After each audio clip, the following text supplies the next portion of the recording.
सुबह सुबह हड़बड़ाती हुई नेहा अपनी रसोई में काम कर रही थी। वैसे तो आज रविवार की सुबह थी, ना ही नितिन को काम पर भेजने की जल्दी थी, ना ही रिया को स्कूल। फिर भी नेहा बड़ी उलझन में थी। ओहो, आज बर्तनों पर ही सारा गुस्सा निकाल देगी क्या बहू? आधे घंटे से रसोई में बर्तन गिरे जा रहे, कभी चम्मच गिर रहा है, कभी परात। क्या बात हो गई? जा रही है अपनी माँ को देख कर आ, क्या हो गया उसे? जरूर चूहा घुस गया होगा रसोई में। चूहा? अगर चूहा हो तो इस बार मैं उस चूहे को पाल लूंगी दादी। रिया मुस्कुराते हुए किचन में जाती और देखती कि उसकी माँ बहुत घबराई हुई है। क्या हो गया मम्मी? लगता है आप फिर से भूल गई कि आज संडे है, मंडे नहीं। आप आराम से नाश्ता बना सकती है। अभी तक तो पापा फ्रेश भी नहीं हुआ है। हाँ मुझे पता है, तू चुप कर जा, 10 काम होते हैं रसोई में। तो मैं आ गई ना मम्मा, चलिए मैं आपकी हेल्प कर देती हूँ। कोई जरूरत नहीं है, तू मेरी इतनी हेल्प कर दे कि तू बाहर जाकर बैठ जा बस। जरूरत तो है मम्मी, दादी कह रही थी काफी देर से किचन से बर्तन गिरने की आवाज आ रही है। तो क्या किसी चूहे को देख के डर गई क्या आप? शर्माइए मत मम्मी, बता दीजिए। अब मैं आ गई हूँ ना, मैं आपको बचा लूंगी। उफ, ये माँ जी भी ना कुछ ज्यादा ही सोच लेती है। जाकर अपनी दादी से कह दो कि गलती से मम्मी के हाथ से बर्तन छूट गए थे। अब इस बात पर बहस ना करे कि कैसे छूटे और क्यों। रिया जो अपनी माँ के मुंह से सुनती है, बाहर जाकर अपनी दादी के सामने कह देती है। ये लो सुन लो, नितिन गलत कह दिया क्या मैंने कि बहू की फिक्र की है, और बहू है कि मुझे चुप रहने को कह रही है? आज तो कभी ऐसा हुआ है कि बहू ने आपसे बदतमीजी से बात की हो? कभी भी सोचिए, याद आया? नहीं आया ना?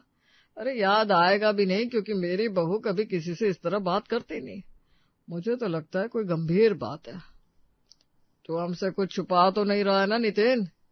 नहीं पापा, मेरे कारण नेहा ऐसा बिहेव नहीं कर रही है, मुझे नहीं पता कुछ। एक एक करके सभी फ्रेश होना शुरू करते हैं। सबसे पहले गोविंद नहाने जाता है, उसके बाद रिया। चलो अब मैं भी नहा लेता हूँ, हो सकता है मुझे साफ सुथरा देखकर मेरी बीवी का गुस्सा शांत हो जाए। बस नितिन के ये कहने की देर थी कि हाथ में खाने की प्लेट लिए नेहा किचन से बाहर आती है। 10 तो बजा दिया आपने, अब थोड़ी और देर ही सही। मेरा मतलब है रविवार को वैसे भी आप दोपहर तक फ्रेश होते हैं, तो आज क्यों हड़बड़ा रहे हैं? बैठ जाइए ना, खाने पर नाश्ता तैयार है। बाप रे, माहौल बहुत गर्म लगता है। मुझे तो खाना परोस दे बहू, मैं नहा चुका हूँ। नेहा फौरन सभी की प्लेट्स लगाती है और खुद भी सबके साथ खाने बैठ जाती है। आराम से धीरे धीरे चबा चबा कर खाने वाली नेहा आज बहुत जल्दबाजी में खाना खा रही थी और सबसे पहले नाश्ता पूरा करके बैठ जाती है। ये क्या तरीका है रिया? अभी तक एक रोटी नहीं खाई तुमने? और माँ जी आप और नितिन, माँ जी को क्या कहूँ, उनकी तो फिर भी उम्र हो गई, तुम तो जवान हो ना। इसके पहले कि तुम मुझे कुछ बोलो मैं बता देता हूँ, मुझे इतनी ही भूख थी, जितनी भूख थी उतनी मैं खा चुका हूँ बेटा। खाना दे रही हो हम लोगों को, या हम पर एहसान कर रही हो तुमने? यार ऐसा तो मत बनाया करो खाना यार तुम। कसम से आज तो मूड खराब कर दिया तुमने। सोचा था संडे है, परिवार के साथ वक्त बिताऊंगा, पर शायद मेरी किस्मत में खुशियां ही नहीं है। हर संडे को सर पर इतना काम रहता है कि किसी के साथ बैठने का वक्त ही नहीं मिलता। आज काम नहीं है तो बीवी सर पर सवार होगी। नाराज होकर नितिन कमरे में चला जाता है और नेहा रूठ कर बालकनी में जाकर बैठ जाती है। ये क्या हो रहा है मेरे साथ? मैं तो कभी ऐसे गर्म मिजाज की नहीं थी। मेरे हाथ से भूल से भी कभी नमक मसाले नहीं फिसलते थे और आज तो बर्तन पर बर्तन फिसल रहे थे। लगता है मुझे मेडिटेशन की जरूरत है। 10-15 मिनट मेडिटेशन करती हूँ, फिर जाकर अच्छे से शैम्पू कर लूंगी और फिर मम्मी जी से पूछकर दोपहर के खाने की तैयारी कर लूंगी। यही ठीक होगा। अपने मूड को ठीक कर नेहा शावर लेने के बाद अपनी सास के कमरे में उन्हें मनाने जाती है। सुबह ना मेरे सर में दर्द हो रहा था माँ जी, इसलिए वो सब। अरे रे बेटा, तबीयत ठीक नहीं थी तो इतनी मेहनत करने की क्या जरूरत थी? तू जाकर आराम कर, मैं हूं ना। नहीं माँ जी, अब शैम्पू कर लिया ना तो सर जरा हल्का लग रहा है। अब वो मैं क्या कह रही थी कि दोपहर में राजमा चावल और भिंडी की सब्जी बना लूं। आपको राजमा पसंद है और नितिन को भिंडी, और रायता भी रख दूंगी पापा जी के लिए। बना ले बेटा, बिल्कुल बना ले। मुझे धोकर भिंडी लाके दे दे, मैं काट दूंगी, फिर तू छौंका लगा देना। जितनी तेजी से नेहा के घर का माहौल बिगड़ा था, उतनी ही तेजी से सब कुछ पहले की तरह शांत भी हो जाता है। अपने गीले बालों पर हाथ फेरती हुई नेहा रसोई में भिंडी छौंक रही थी, तभी पड़ोसन सुषमा वहां आती है। तो यहाँ से आ रही है खुशबू। तू इस बार इस राज को छुपाना मत बेटा, कौन सा शैम्पू इस्तेमाल करती है बता तो जरा। अरे नहीं आंटी, कोई स्पेशल शैम्पू नहीं है, वो तो हमारे घर के सामान में जो शैम्पू आता है ना वही लगा लेती हूँ मैं। अरे बता ना। कोई भी शैम्पू लगाने के बाद तेरे बाल ऐसे काले और घने हैं, वरना इस हिसाब से सोसाइटी में आजकल खारा पानी आ रहा है, सभी औरतें टकली होती जा रही है। पूरी सोसाइटी में एक तेरे ही बाल है जो टस से मस नहीं हुए। मुझे अब भी याद है, जिस दिन तुम ब्याह कर आई थी ना, उस दिन भी यही मोटाई थी तुम्हारे बालों की। एक आप ही तो है पूरी सोसाइटी में आंटी जी जो मेरी भर भर के तारीफ करती हैं, वरना किसी को ना मेरी मेहनत दिखती है ना मेरा काम। खूबसूरती तो दूर की बात है। अच्छा, आप गर्मी में क्यों पसीने बहा रही हैं? आप माँ जी के कमरे में जाकर उसके साथ गप्पे लड़ाइए, मैं 10 मिनट में खाना लगाती हूँ। नेहा सभी के लिए खाना लगाती है। दोपहर का खाना खाते ही थोड़ी बहुत नाराजगी जो नयन के मन में रह गई थी, वो भी राजमा के साथ हसम हो जाती है। सभी को खिलाने पिलाने के बाद नेहा अपने कमरे में सोने चली जाती है। 2 घंटे बाद, कोई तेल वेल लगाओ तुम। मतलब अच्छा तेल लगाऊं ताकि मेरे बालों को किसी की नजर ना लग जाए? अरे सीधा सीधा तारीफ करना कब शुरू करोगे तुम नितिन? बाथरूम में ये टॉवल लटक रहा था, तुमने इससे शायद अपने बाल सुखाए थे। देखो कितने बाल लगे हुए इसमें। बाथरूम में पानी पास भी नहीं हो रहा था क्योंकि ड्रेनेज की जाली पर तुम्हारे बाल फंसे हुए थे। अपने पति की बात सुनकर नेहा हड़बड़ा के उठती है और अपने तकिए पर अपनी झड़े हुए बालों को देखती है। ये सब मेरे साथ क्या हो रहा है नितिन? सुषमा आंटी मेरे नाम की दुहाई देती थी लोगों को कि बहू हो तो नेहा जैसी, जो काम करती है बिल्कुल परफेक्ट, ना कभी उससे कोई भूल चूक होती है, ना कभी वो गुस्से में किसी से बोलती है। और अब देखो पता नहीं कुछ दिनों से क्या हो रहा है मेरे साथ। नेहा जितना भी कूल होना चाह रही थी, प्रॉब्लम उतनी ही ज्यादा उसे फेस करनी पड़ रही थी। अपनी बीवी को इतना अपसेट देखकर नितिन उससे बाहर घुमाने ले जाता है। रात को दोनों मियाँ बीवी शॉपिंग करके लौट रहे थे कि सुषमा उन्हें टोक देती है। आज के जमाने में बच्चे होने के बाद पति ऐसे बदल जाते हैं कि कुछ कहना ही नहीं। एक बार बच्चा हो जाए फिर बीवी को पूछता ही कौन है। पर एक तू है जिसमें जरा अभी बदलाव नहीं आया नितिन बेटा। पहले भी तू इतना ही प्यार करता था नेहा से जितना आज कर रहा है। बहुत अच्छा लगता है देखकर। मुस्कुराती हुई नेहा नितिन का हाथ पकड़े घर वापस लौट आती है। रात के 1 बजे फोन पर आए एक नोटिफिकेशन से नेहा की नींद खुलती है। रात को मुझे कौन मैसेज कर रहा है? नेहा अपना फोन उठाती है पर उसका फोन फ्लाइट मोड पर था। मेरे फोन पर तो मैसेज नहीं आ सकता, जरूर नितिन के फोन पर आया होगा। पर इतनी रात गई उसे मैसेज कौन कर रहा है? जैसे ही वो अपने पति का फोन उठाकर देखती है, उस पर किसी जूलियट नाम की लड़की का मैसेज आया था।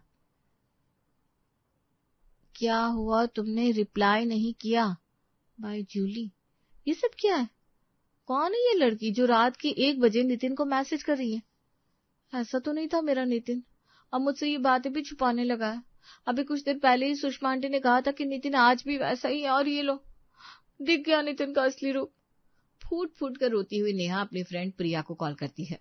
मुझे नहीं रहना यहाँ प्रिया, मैं तेरे घर आ रही हूँ, अब इस घर को जूली ही संभाले। कॉलेज में तो हर किसी का मसला सॉल्व कर देती थी तू, और आज तू खुद घबरा रही है। तू ठीक तो है ना नेहा? नहीं यार, ठीक नहीं हो। वो नेहा जिसके हाथ से कभी कोई गलती नहीं होती, उसने परसों पापा जी का कुर्ता जला दिया। मेरे बाल तो देखे ना तुझे, कितने ब्यूटी पेजेंट्स जितवाए इसने मुझे। कभी ब्रेकेज की प्रॉब्लम नहीं हुई, पर कुछ दिनों से हाल ये कि लगता नहीं अब 4 बाल भी बचेंगे। अपनी 14 साल की शादी में कभी मैंने अपने सास ससुर से बहस नहीं की थी, और आजकल क्या कहूँ, कभी किसी से भी बहस हो जा रही है, कभी किसी से। ये सब मुझसे संभल नहीं रहा है। इतना कम था कि नितिन का कहीं चक्कर चल रहा है। मुझे ना ये सब तेरी पड़ोसन सुषमा आंटी का किया धरा लगता है। मुझे तो लगता है तेरे घर की सुख शांति पर वही नजर गड़ाए बैठी है। इसके पहले जब मैं तेरे यहाँ आई थी तो याद है कैसे उसने मेरे चिकने गालों की तारीफ की थी, फिर घर पहुंचते पहुंचते मेरे चेहरे पर मुहासे आ गया। काली जुबान की है वो। तू ना जरा संभल कर रहा कर, और उस जूली के बारे में जीजू से डायरेक्टली पूछकर क्लियर कर ले मैटर।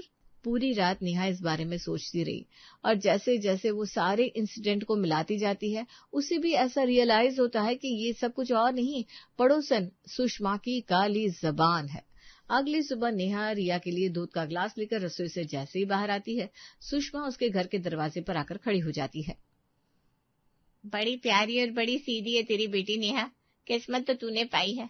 मेरी पोती तो हमें अपने पीछे यहाँ से वहां भगाती रहती है, पर मजाल है इतनी मशक्कत के बाद भी दूध पी ले।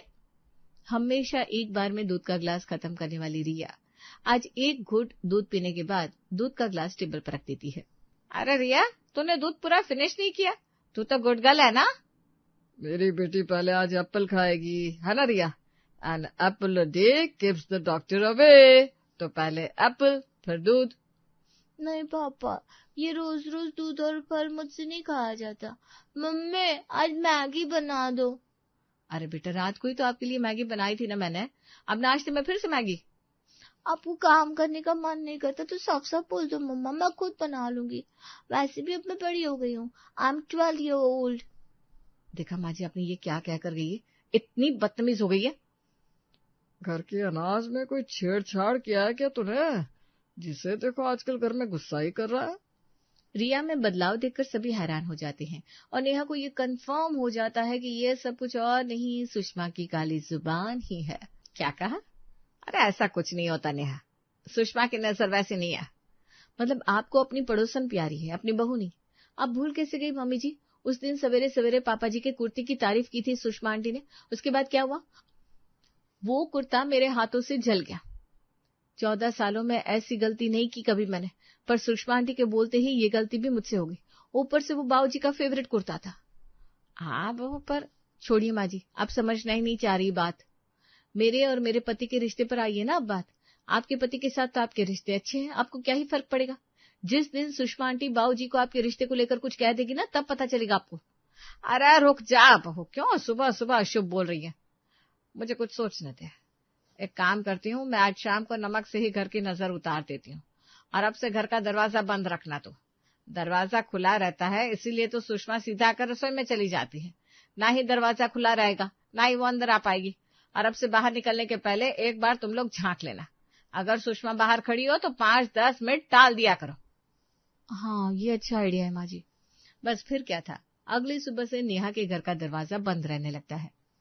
आप सही कह रही थी माँ जी, दरवाजा बंद देख के लगता है सुषमा आंटी खुद ही लौट जा रही है, वरना अब तक तो 2-3 बार टोक ही चुकी होती।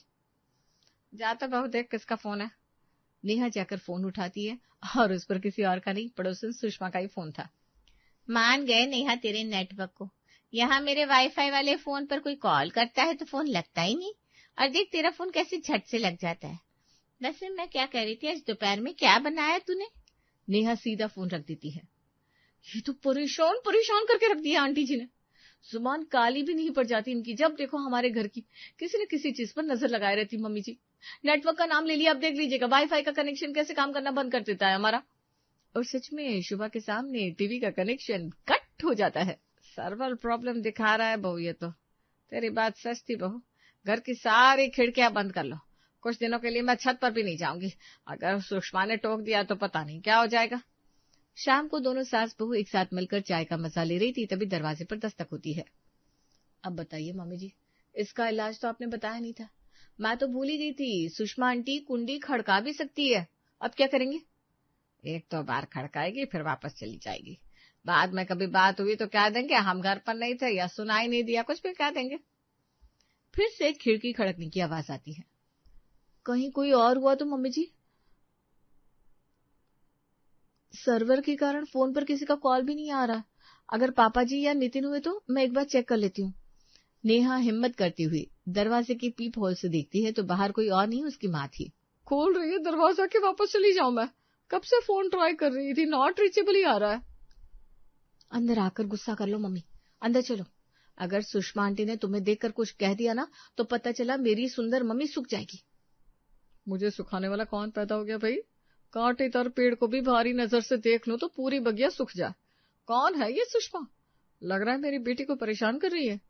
आज समधन जी जिंदगी हराम कर रही है सुषमा ने।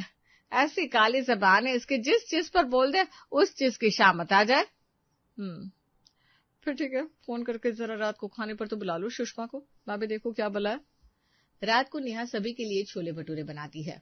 छोले भटूरे तो बड़े शानदार बनाया तूने बहू। अभी तो आप 5वां भटूरा खा रहे हैं भाई साहब, मानना पड़ेगा आपके पाचन तंत्र को। इस उम्र में भी भटूरे पचा ले रहे हैं, वरना एक के बाद एक दूसरा भटूरा लेते ही जुलाब लग जाए लोगों को।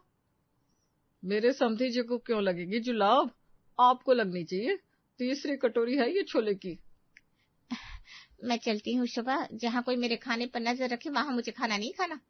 नेहा तो बड़ी खुश हो जाती है क्योंकि उसकी माँ के आते ही वो हो गया था जो वो कब से करना चाह रही थी। अगली सुबह अरे नेहा, कहाँ है बेटा तू? 9 बज गए, अभी तक कमरे से बाहर नहीं आई तू। ससुराल में इतनी देर कोई सोता है क्या? अरे बहू, तेरी आंखों को क्या हो गया? तबीयत तो ठीक है ना तेरी? आप मेरी मदद करने आई थी मम्मी, या मुझे और बीमार करने? जुलाबें लग गई हैं मुझे। मुझे तो कुछ हुआ नहीं, सुषमा भाभी ने मुझे भी तो टोका था। बेचारी नेहा, उसकी हालत आसमान से गिरा खजूर पर अटका जैसी हो जाती है।